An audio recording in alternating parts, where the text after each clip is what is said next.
Hey there, this is Beto O'Rourke, and can't be there in person, but just wanted to congratulate all of the new 2014 graduates of Junior Leadership El Paso by way of this video message. Want to commend you on your civic engagement. Very few people even apply to be part of this program, and those who do get to experience a part of El Paso that most others don't get to see. And you really get an understanding of how this community works, what our potential is, and what your role might be in realizing that potential. So I want to thank you for that, congratulate you, and also thank you for your civic and charitable work with the Child Crisis Center.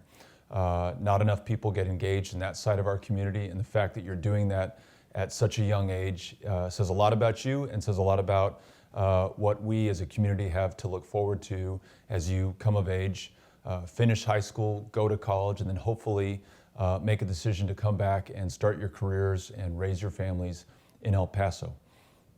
I was talking with some guys in the office right before I came down to record this about El Paso's history and where we've been since I was a teenager and in high school in the late 80s and early 90s, and where we are as a city today.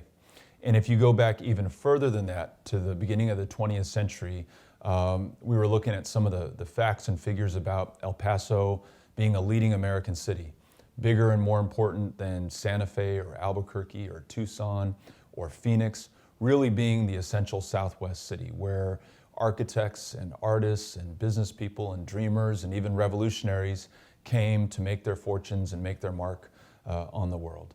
And we went from a community that was very aspirational, that thought big and achieved amazing goals, to one that probably by the time I was in high school was not making those big important choices about where we wanted to be as a community.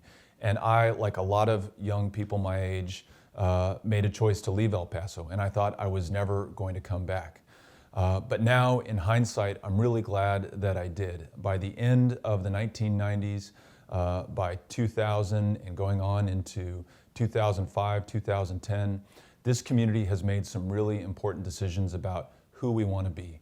And those decisions have resulted in the first four-year medical school built anywhere in the United States in the last 20 years, and it was built right in El Paso, Texas. It's now the only medical school on the 2,000-mile U.S.-Mexico border.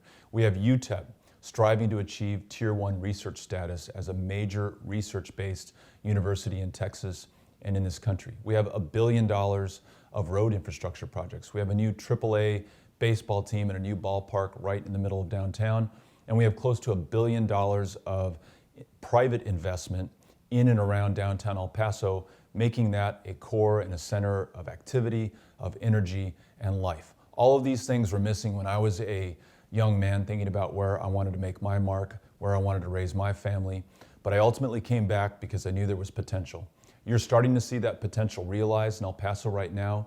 And the great thing for you, and the very enviable position you're in right now, is that you have an opportunity to help define what that's going to be.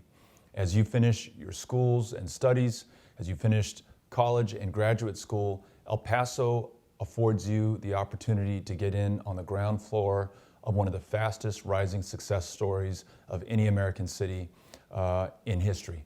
And so I just want to say that you, of all people in this community who've made a commitment to El Paso, who are learning about this city, who are becoming involved, have this wonderful opportunity, and I hope that you take it seriously. But most importantly, congratulations, job well done. We're all looking forward to see what you do next.